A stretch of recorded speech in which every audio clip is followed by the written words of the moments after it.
Good morning and welcome back to Stitching with Cindy Botts. This is the Ribbon Star pot holder in our Learn a New Block pot holder series. I really like stars, so this was right up my alley. This is a pattern from the 1897. It's from this book, The Quilter's Album of Patchwork Patterns, and that's where we get the layout for the block from and some history. It's by Jenny Beyer, and I just love that book, and that's where I'm getting my pattern designs from, my projects for the pot holders. So there's the finished pot holder. On the back I have this fabric. I really like this fabric. I believe the majority of this fabric came from Marshall's Dry Goods, and it's a online store that I'm using. They're not in New York State, so it really has nice fabric, good prices, fast shipping, all those wonderful things if you haven't tried them.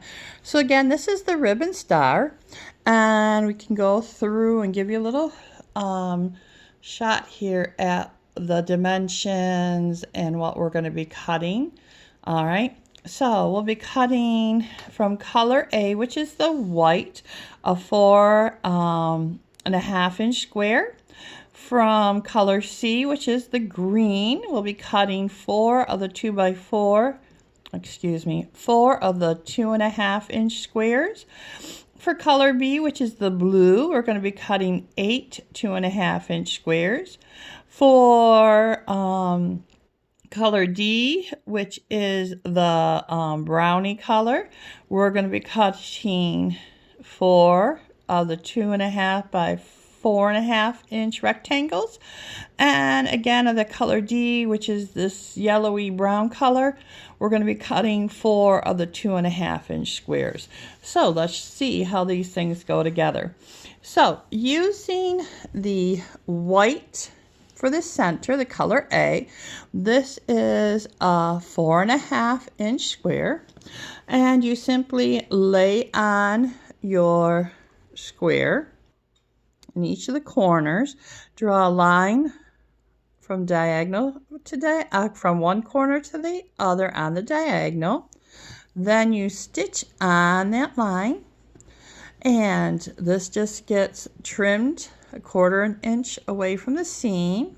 You fold this back and press it, and that will snowball the corners, and you do 4 corners, and that gives you the center unit.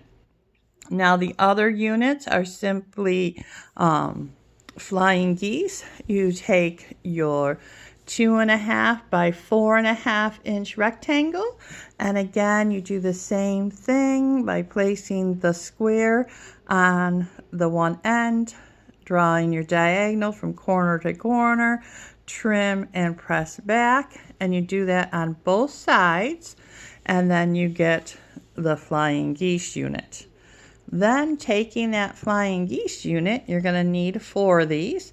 You are going to leave 2 just like they are, and then you're going to take and add a square to this side and a square to this side of 2 of them. Simply lay the square on top, do your 1/4 inch seam down the side, press it back, and you will have your next completed unit. Okay, so let's just lay this out. This one goes in the center. This is your center unit. This one goes at the bottom. Just remembering which way your flying geese points, which way the triangles point. Okay, and this one goes on this side over here, and this goes in the corner, and this one goes up here. And there you go, all your pieces together. Okay, it's not a hard pattern to do. It's really quite fun. Here is my little piece for the strap. Again, this is about 2 inches wide, folded and creased. Then you take the 2 raw edges and fold them into that crease, press again, and just do some top stitching. Figure out how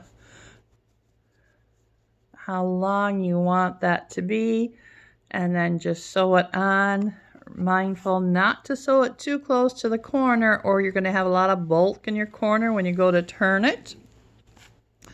Now, I found it easiest to lay the top on one piece of flannel, quilt the top portion of your pretty pot holder, then add the other layer of Insulbrite and a layer of flannel right there to make your quilt sandwich. I find it easiest to take this layers, these 4 layers, the flannel, the Insulbrite, the flannel, and the top, and base stitch it just really, really close to the edge before putting the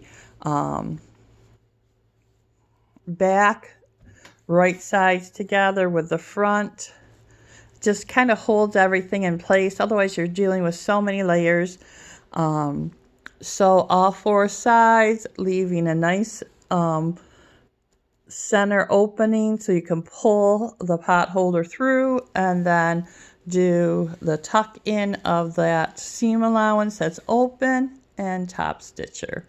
Have a great day. I really hope you like this series of pot holders and making these new and different blocks. Some of them are quite traditional and you've seen different places, but it's fun to make a quick little project for yourself, for a friend.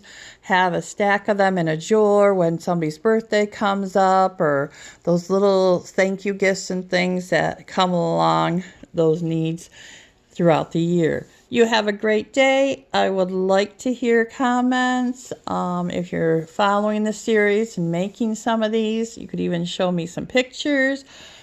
Please like and subscribe, all those fun things. Share, tell your friends. Have a great day. Happy stitching. Bye now.